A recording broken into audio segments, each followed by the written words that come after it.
Es una necesidad humana preguntarnos ¿quiénes somos? ¿De dónde venimos? ¿Cómo hemos llegado aquí? ¿Por qué tenemos el aspecto que tenemos? La historia de nuestra evolución es un pequeño capítulo de una historia mucho mayor, la de la evolución de todos los seres vivos. La evolución nos muestra que estamos mucho más conectados al resto del mundo, al resto de la vida animal, de lo que jamás podríamos haber imaginado. Podemos reconocer fácilmente la conexión con nuestros parientes más cercanos, pero cuando aprendemos a mirar, también podemos ver lo que nos une a otros mamíferos, aves, reptiles, peces, incluso insectos. Cuanto más profundizamos, cuanto más retrocedemos en el tiempo, más pruebas encontramos de que todos los seres vivos han evolucionado a partir de un mismo punto. El árbol de la vida ha estado extendiendo sus ramas desde hace 4.000 millones de años, y ahora podemos seguir esas ramas hasta las raíces. Cuando miramos atrás en el tiempo, encontramos ciertos acontecimientos clave, las grandes transformaciones, los grandes pasos de la evolución. En la historia de nuestro planeta se han producido varias transformaciones grandes que han abierto la puerta a nuevas formas de vida y a nuevas formas de vivir. Hace 50 millones de años, los mamíferos terrestres evolucionaron para volver al mar. Mucho antes, los peces habían colonizado la Tierra. En el amanecer de la vida animal aparecieron los primeros cuerpos. Estos son algunos de los capítulos de la historia de la vida, de nuestra historia. Y una de las partes más divertidas de esto es comprender cada capítulo, porque podemos empezar a ver lo que une a todos los seres vivos, la historia común de la vida en la Tierra.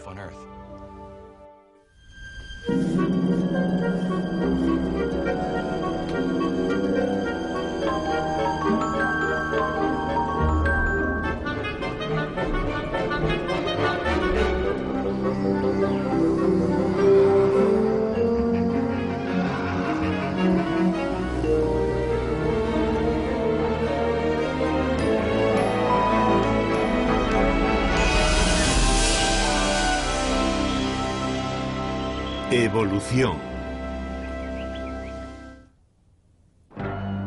Grandes transformaciones. La civilización humana se extiende a lo largo de miles de años. Pero comparada con la edad de la Tierra, los humanos somos unos recién llegados. La Tierra es muy antigua. Si tomamos toda la historia de la Tierra, desde hace 4.600 millones de años hasta el presente, y nos imaginamos que es una hora, durante los primeros 50 minutos no existen en el mundo nada más que microbios y organismos unicelulares. La vida animal aparece en los 10 últimos minutos de esa hora. Y toda la historia humana, nuestra civilización, nuestra evolución, ocurre en la última centésima de segundo de esa hora. Hemos llegado bastante tarde a esta fiesta, pero nos han modelado las mismas fuerzas que han dado forma a toda la vida en la Tierra. Para comprender cómo encajamos, tenemos que mirar atrás, mucho más allá de nuestros orígenes, para ver cómo evolucionaron otros seres vivos. Las ballenas son los animales más grandes del planeta. Como nosotros, las ballenas y los delfines adoptaron su forma actual hace relativamente poco. Durante mucho tiempo, el origen de estos mamíferos marinos fue un misterio científico. Los cetáceos son tan diferentes de cualquier otro mamífero que no podemos relacionarlos con ninguno de ellos. Se los considera una rama separada en la evolución de los mamíferos. Los mamíferos aparecieron sobre la superficie de nuestro planeta hace unos 200 millones de años. Los mamíferos son animales de sangre caliente. Paren a sus crías vivas y respiran aire. Todas estas son adaptaciones propias de la vida en la Tierra. Pero las ballenas y los delfines también son mamíferos.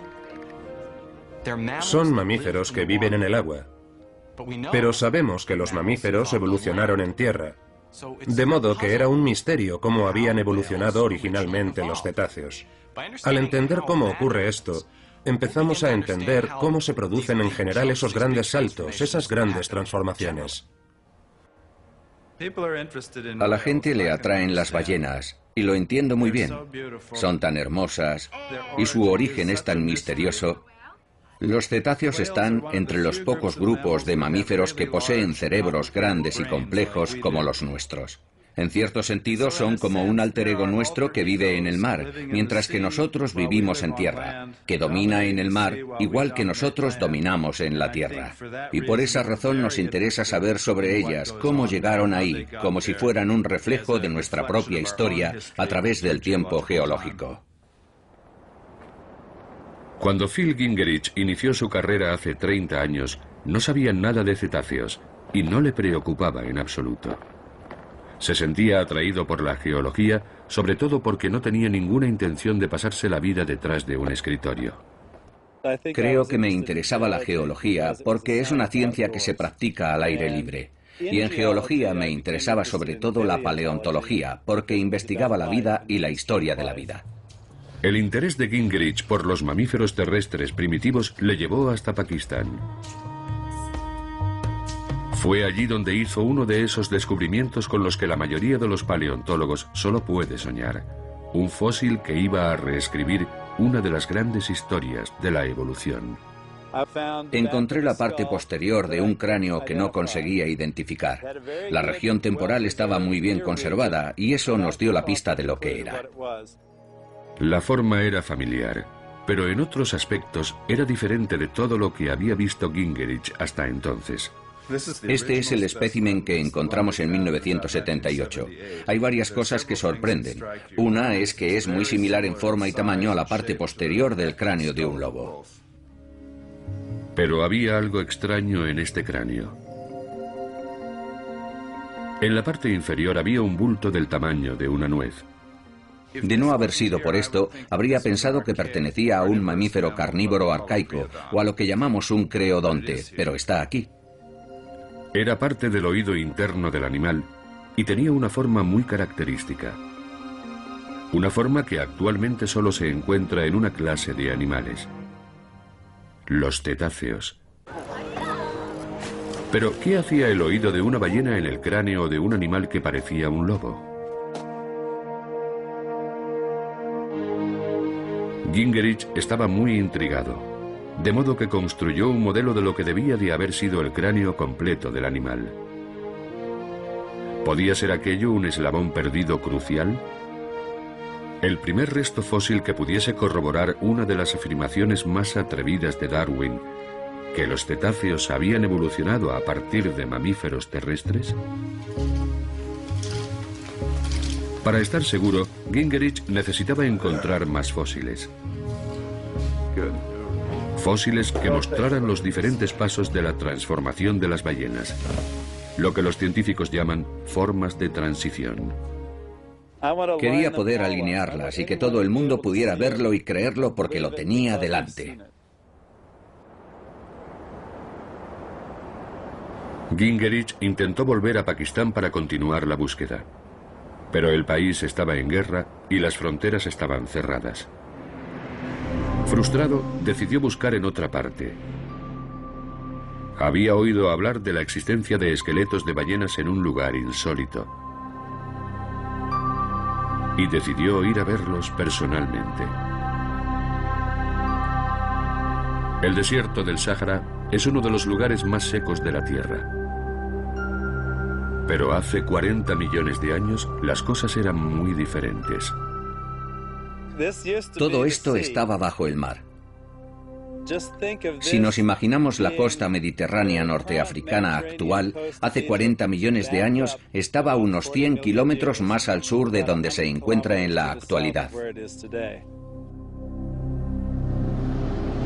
Aquí, en lo que fue el sur del mar Mediterráneo, se encuentra una extensión de 250 kilómetros cuadrados de caliza estratificada que tiene un nombre sorprendente: El Valle de las Ballenas. Y el nombre está justificado. Este árido paisaje está sembrado de lo que parecen montones de piedras de color rosado. Aquí hay un basilosaurio. Solo que no son piedras. Se puede ver lo grandes que son las vértebras. Esto es una lumbar parcialmente erosionada. Son esqueletos de ballenas de hace 40 millones de años. Hay otra ahí atrás que sobresale de aquel hongo. Y hay otra aquí. Y allí hay otra más. Todo esto está lleno de ballenas. Pero ¿por qué había tantas ballenas concentradas en este punto? Gingerich cree que el Valle de las Ballenas pudo ser en el pasado una bahía oculta, una ensenada protegida del mar abierto por bancos de arena submarinos. Quizá las ballenas venían aquí a criar o a morir.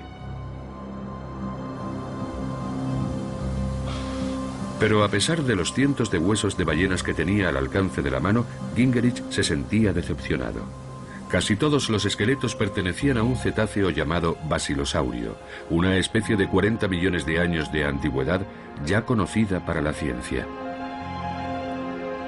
Y el basilosaurio vivía permanentemente en el agua. Es otro basilosaurio. Si los cetáceos evolucionaron a partir de mamíferos terrestres, lo habían hecho mucho antes del basilosaurio. Por eso Gingerich pensó que aquellos huesos no tenían mucho interés. Pero no podía estar más equivocado. A los pocos días de empezar a excavar, hizo su segundo gran descubrimiento.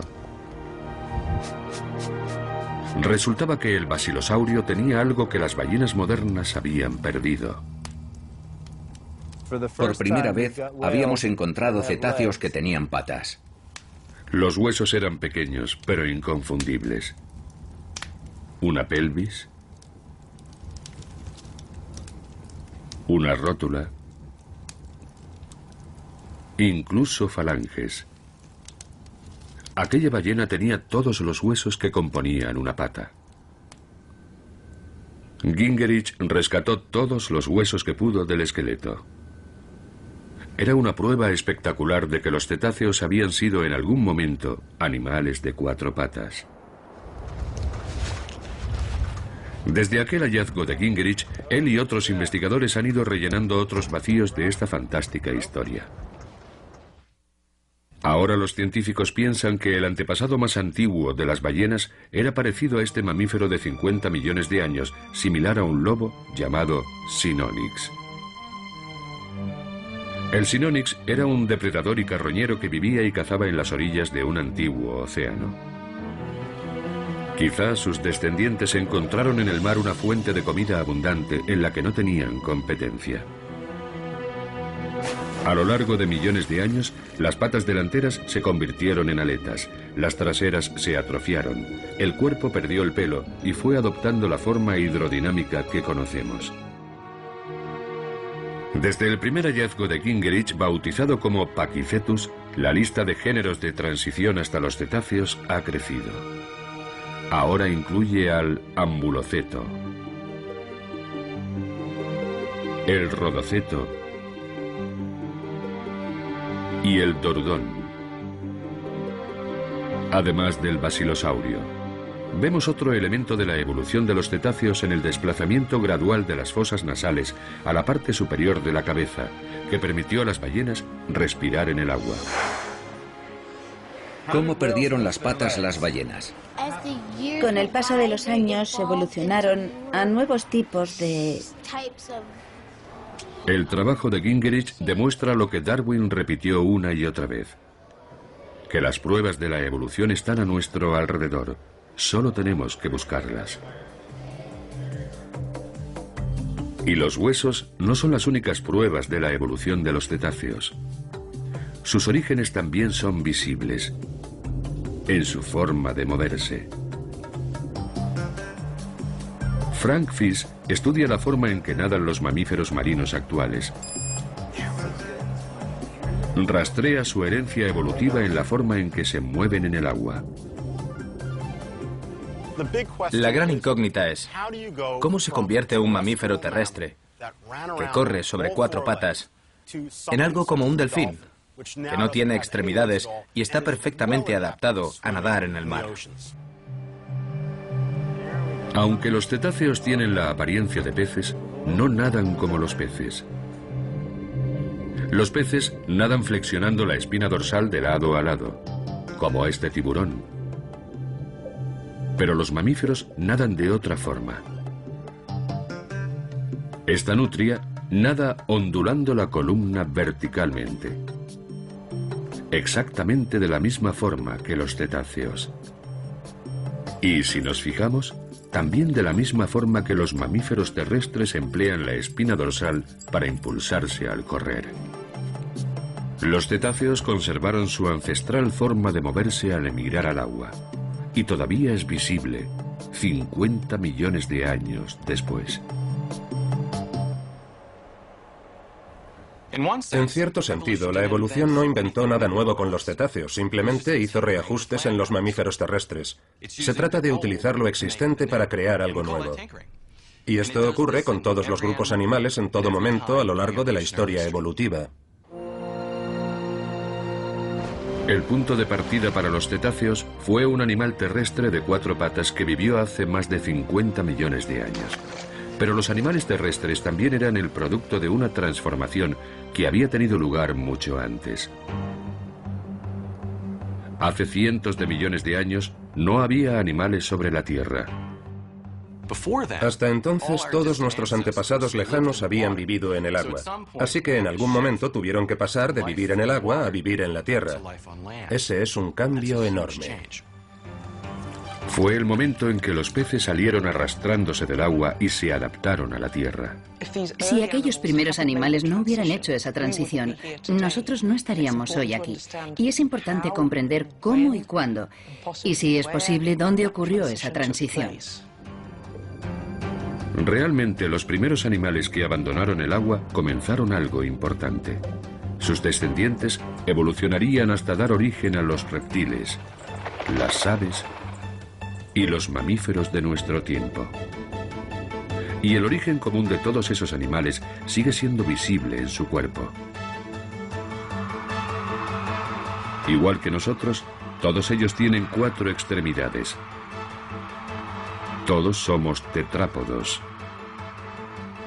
Lo que eso significa es que todos esos grupos animales diferentes descienden de un antepasado común que tenía 4 patas o algo muy similar.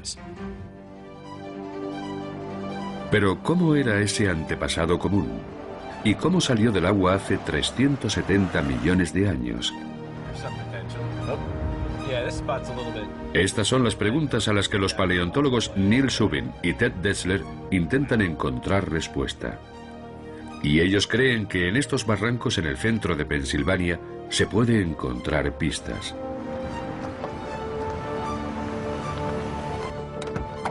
Bueno, parece un buen día para buscar fósiles. Un día genial. A ver qué encontramos. Muy bien, hola, Dad. ¿Habéis tenido un buen viaje? ¿Qué os parece si subimos por ahí? Vamos a excavar un rato. No parece el lugar más apropiado para buscar fósiles de tetrápodos. Pero han venido aquí porque las rocas de estas montañas tienen la edad adecuada.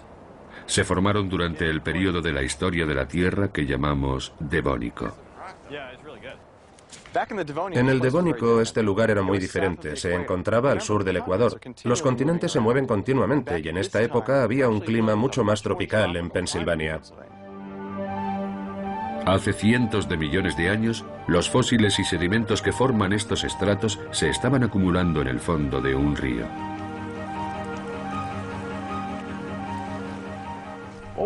Tenemos aquí una serie de fotos de lo que era la vida en un río hace unos 370 millones de años.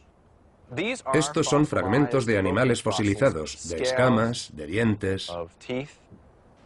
Este pequeño hueso es la espina dorsal de un acantodio o tiburón espinoso.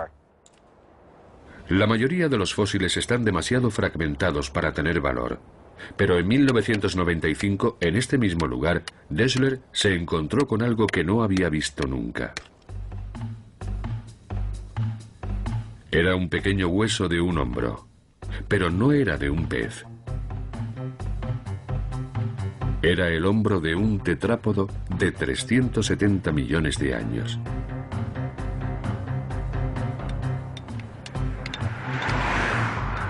Subin y Dessler habían desenterrado los restos de uno de los primeros animales de 4 patas.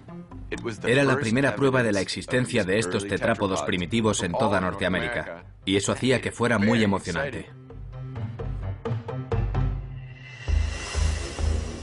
Y había una sorpresa más. Dado que había aparecido en el lecho de un río, este tetrápodo debió haber vivido en el agua. Y es un descubrimiento muy sorprendente, no es algo que hubiéramos podido predecir.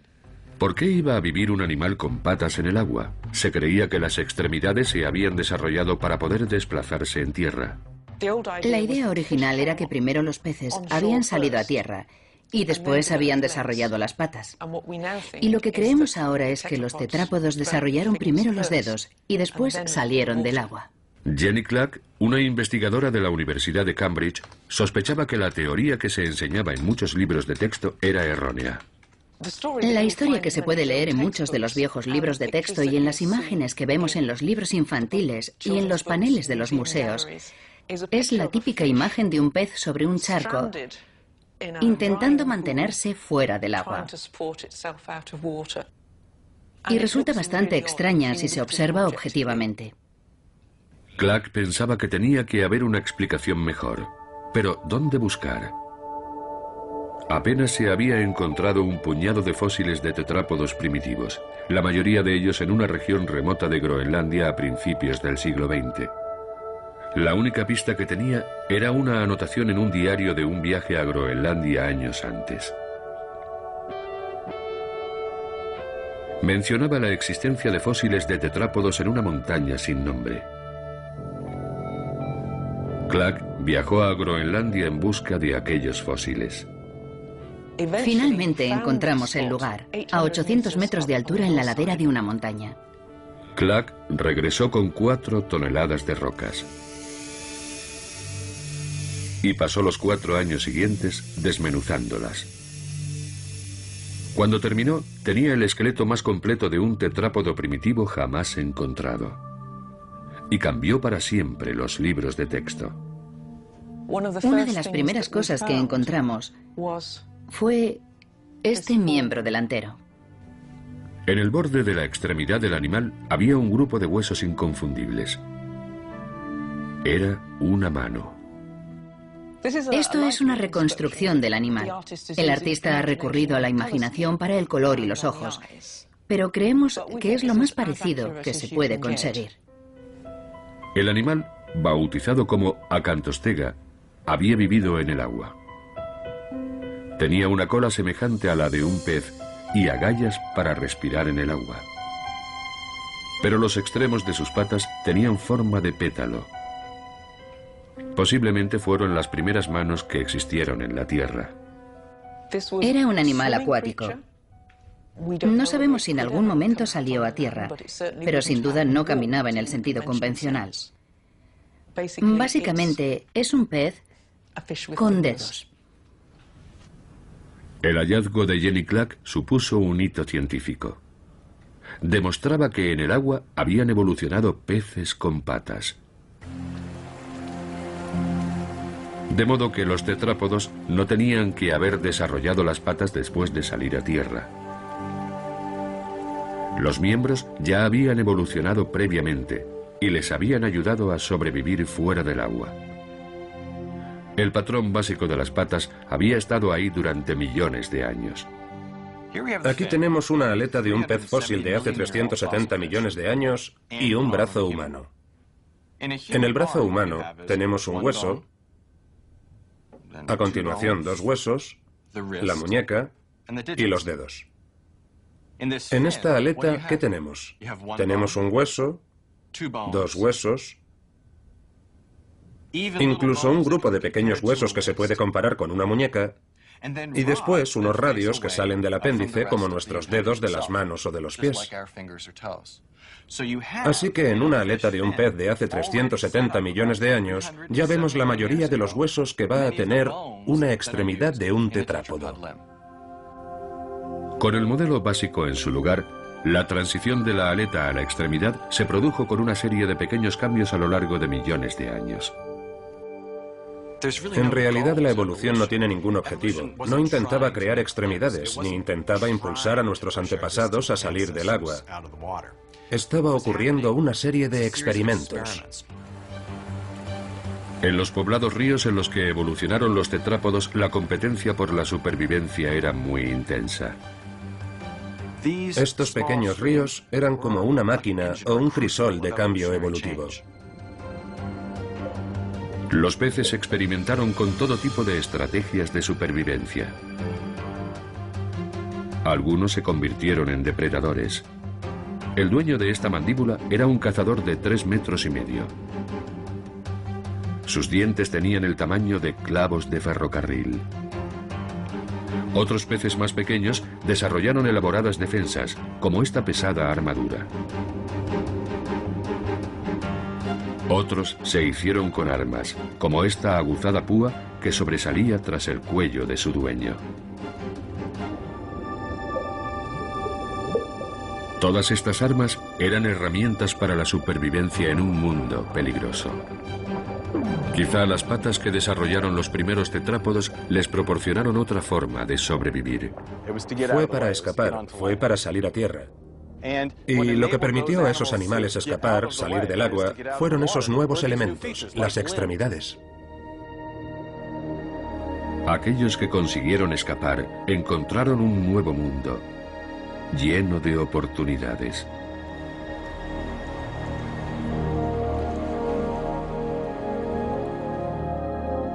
El paso del agua a la Tierra solo es el ejemplo más reciente de la experimentación evolutiva con formas radicalmente nuevas. Una transformación anterior, quizá la más significativa de todas, ocurrió hace algo más de 500 millones de años. Y dio origen a todos los animales que conocemos. La evolución hizo sus ajustes con los peces para darles patas, pero conservan el testimonio de su pasado. Pensemos en un pez. Tiene cabeza, cola y unas cuantas aletas entre medias. Esa es la forma en que está compuesto su cuerpo. Pero solo es una entre muchas formas de componer un cuerpo. Hay animales con forma de disco, como las medusas. Otros animales tienen un montón de patitas. La cuestión es qué clase de ajustes condujeron a esos modelos de cuerpos. Realmente de lo que estamos hablando aquí es del origen de los animales. Según el registro fósil, los animales aparecieron en la Tierra en un breve periodo hace unos 570 millones de años.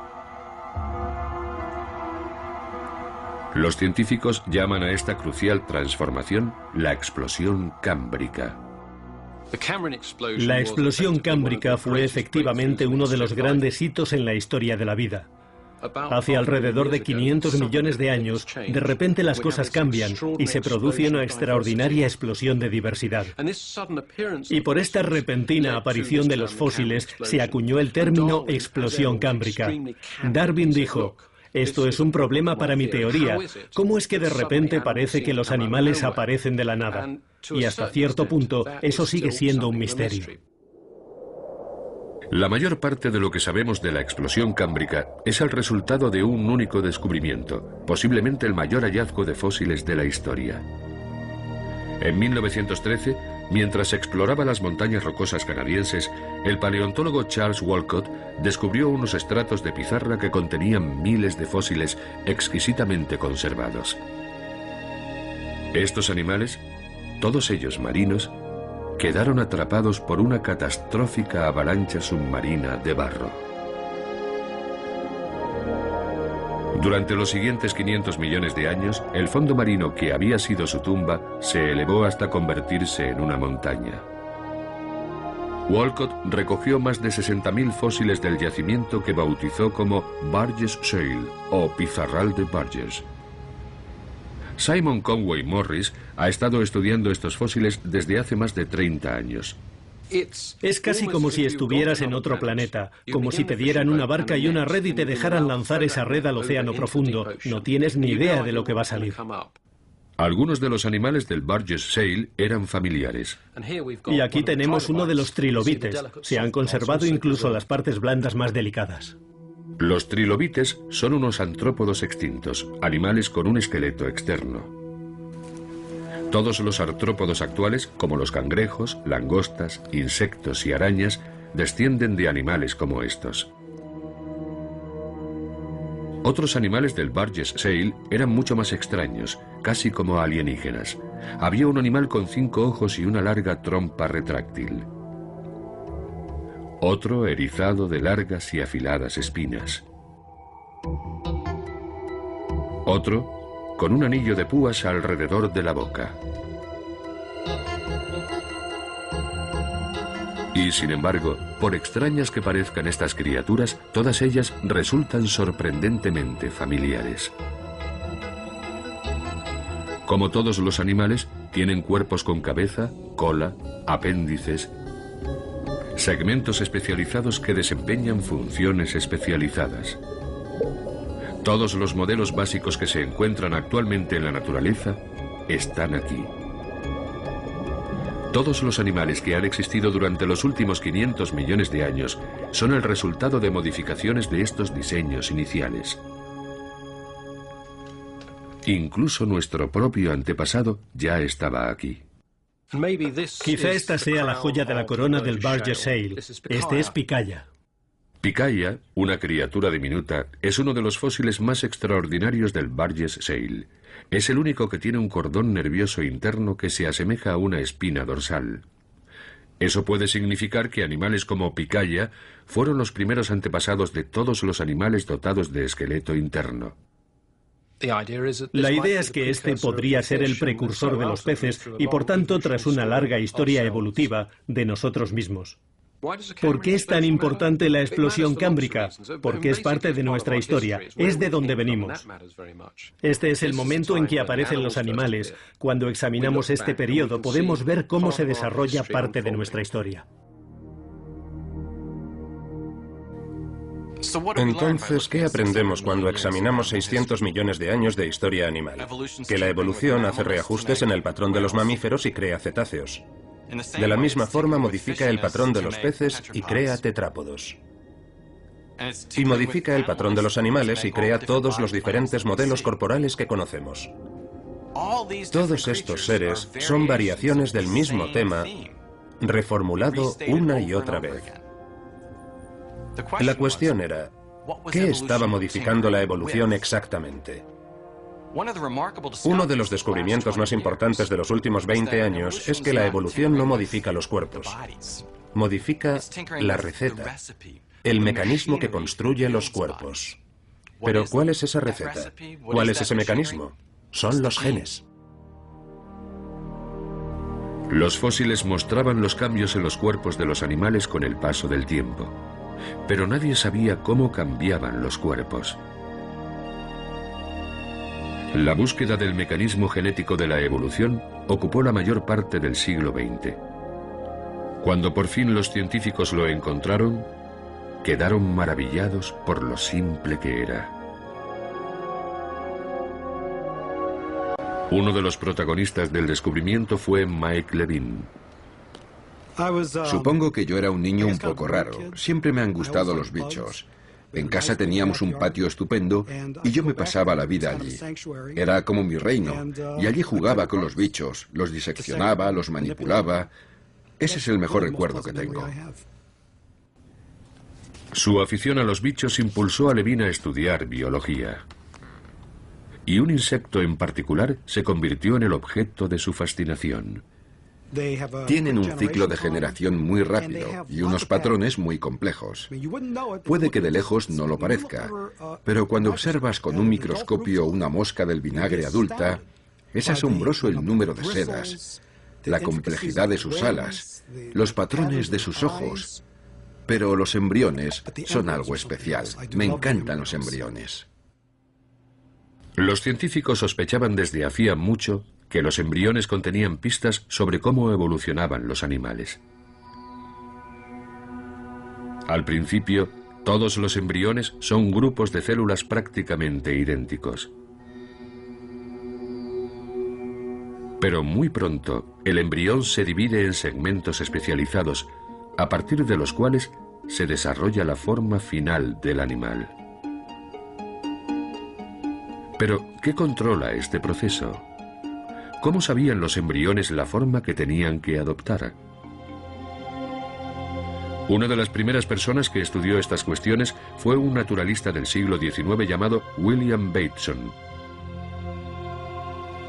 Bateson escribió que los esqueletos de los animales revelaban una estructura subyacente de segmentos que se repetía.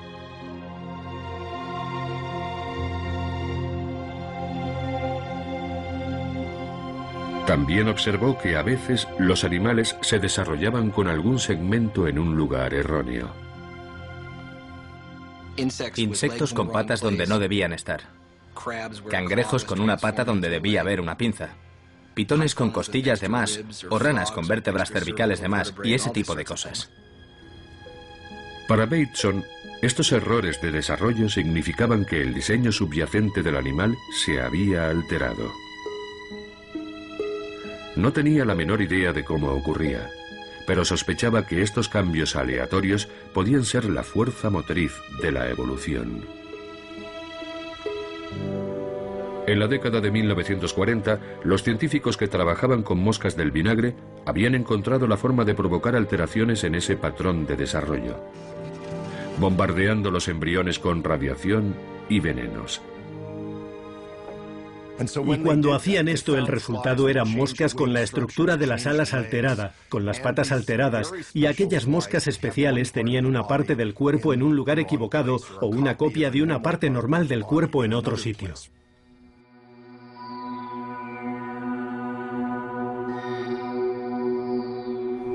Los científicos habían provocado aquellos cambios dañando el ADN de las moscas. Dentro de cada célula del embrión en desarrollo hay una molécula con forma de cadena llamada ADN. Los experimentos mostraban que de alguna forma el ADN estaba haciendo que el embrión se dividiera en segmentos. ¿Pero cómo? Los científicos apenas comenzaban a entender que el ADN en sí mismo estaba formado por segmentos llamados genes. La cuestión era cómo los genes daban forma al cuerpo. Un investigador, el Dr. Ed Lewis de Caltech, estudió esta cuestión durante 30 años cruzando a miles de moscas.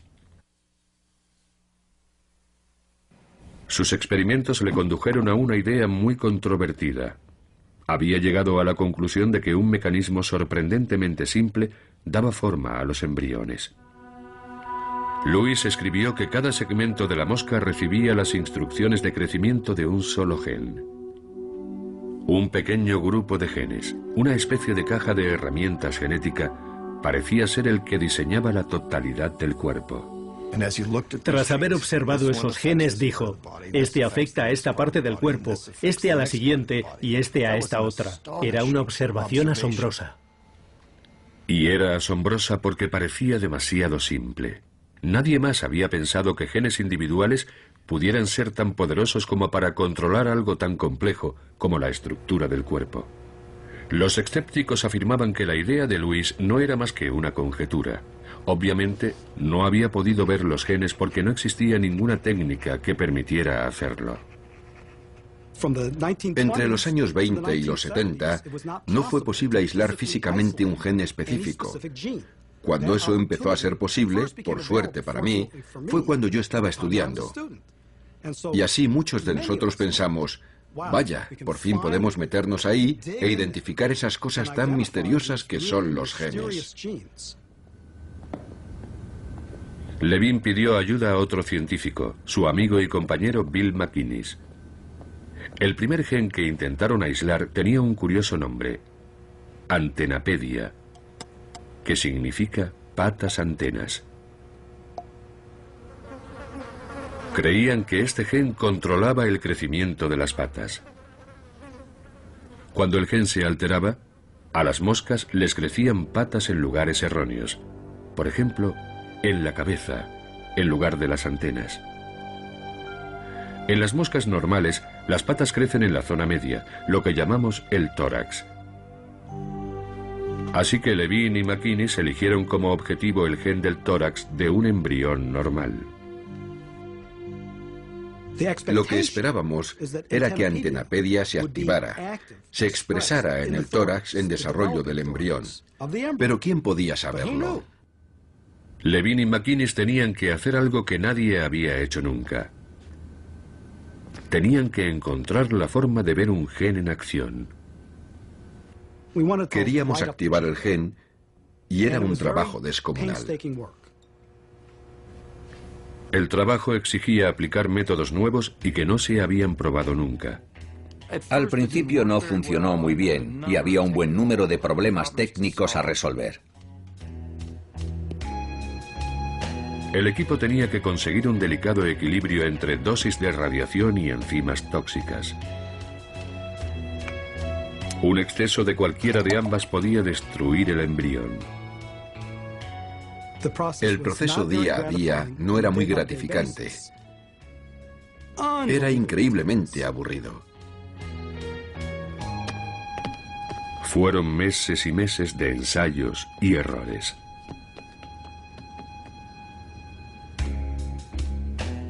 Mucha gente nos decía, no sé, deberíais probar otra cosa. Esto es demasiado difícil. Creo que estáis perdiendo el tiempo. Pero seguimos intentándolo. Por fin, una noche todo aquel trabajo tuvo su recompensa.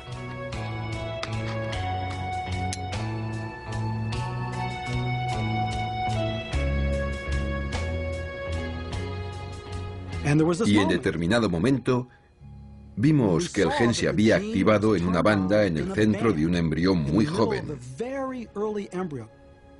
Era algo que no se había visto nunca. El gen Antenapedia estaba actuando como un interruptor maestro, activando el segmento del embrión. En general, esos grandes saltos, esas grandes transformaciones. A la gente le atraen las ballenas, y lo entiendo muy bien. Son tan hermosas, y su origen es tan misterioso. Los cetáceos están entre los pocos grupos de mamíferos que poseen cerebros grandes y complejos como los nuestros. En cierto sentido, son como un alter ego nuestro que vive en el mar, mientras que nosotros vivimos en tierra, que domina en el mar igual que nosotros dominamos en la tierra. Y por esa razón nos interesa saber sobre ellas, cómo llegaron ahí, como si fueran un reflejo de nuestra propia historia a través del tiempo geológico. Cuando Phil Gingerich inició su carrera hace 30 años, no sabía nada de cetáceos y no le preocupaba en absoluto. Se sentía atraído por la geología, sobre todo porque no tenía ninguna intención de pasarse la vida detrás de un escritorio. Creo que me interesaba la geología porque es una ciencia que se practica al aire libre. Y en geología me interesaba sobre todo la paleontología, porque investigaba la vida y la historia de la vida. El interés de Gingerich por los mamíferos terrestres primitivos le llevó hasta Pakistán. Fue allí donde hizo uno de esos descubrimientos.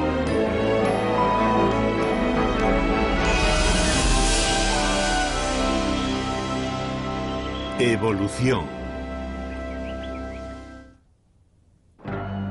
Grandes transformaciones. La civilización humana se extiende a lo largo de miles de años. Pero comparada con la edad de la Tierra, los humanos somos unos recién llegados. La Tierra es muy antigua. Si tomamos toda la historia de la Tierra, desde hace 4.600 millones de años hasta el presente, y nos imaginamos que es una hora, durante los primeros 50 minutos no existen en el mundo nada más que microbios y organismos unicelulares. La vida animal aparece en los 10 últimos minutos de esa hora.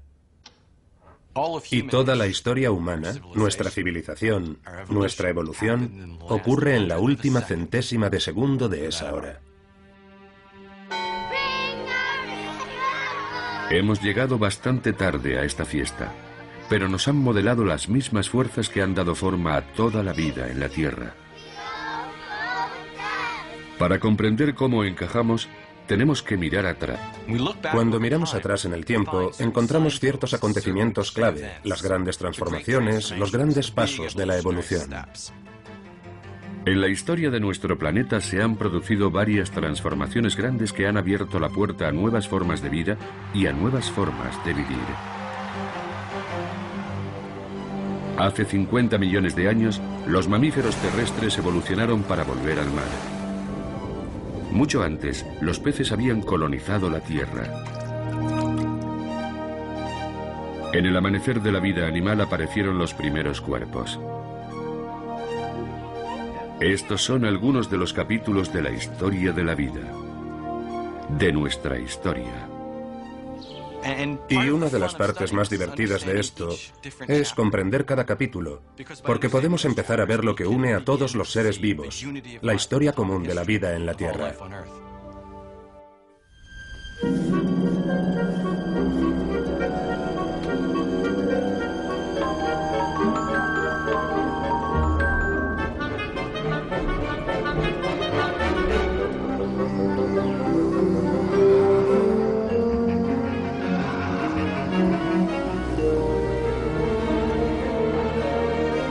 Mucho más allá de nuestros orígenes, para ver cómo evolucionaron otros seres vivos.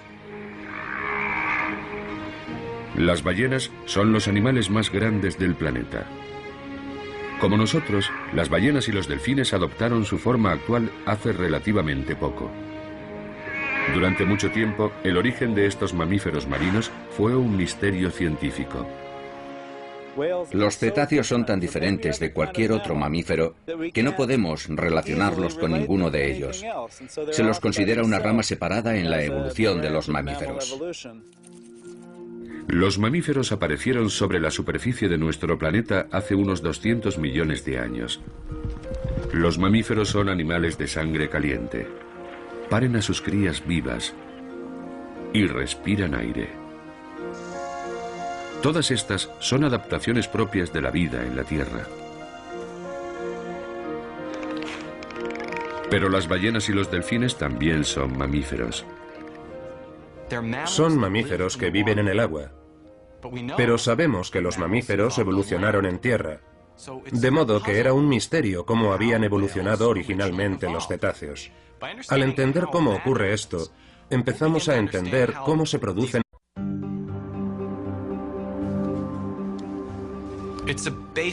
Es una necesidad humana preguntarnos ¿quiénes somos?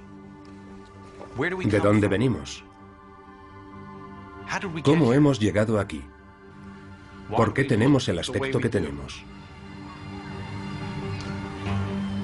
La historia de nuestra evolución es un pequeño capítulo de una historia mucho mayor, la de la evolución de todos los seres vivos. La evolución nos muestra que estamos mucho más conectados al resto del mundo, al resto de la vida animal, de lo que jamás podríamos haber imaginado. Podemos reconocer fácilmente la conexión con nuestros parientes más cercanos, pero cuando aprendemos a mirar, también podemos ver lo que nos une a otros mamíferos, aves, reptiles, peces, incluso insectos. Cuanto más profundizamos, cuanto más retrocedemos en el tiempo, más pruebas encontramos de que todos los seres vivos han evolucionado a partir de un mismo punto. El árbol de la vida ha estado extendiendo sus ramas desde hace 4.000 millones de años, y ahora podemos seguir esas ramas hasta las raíces.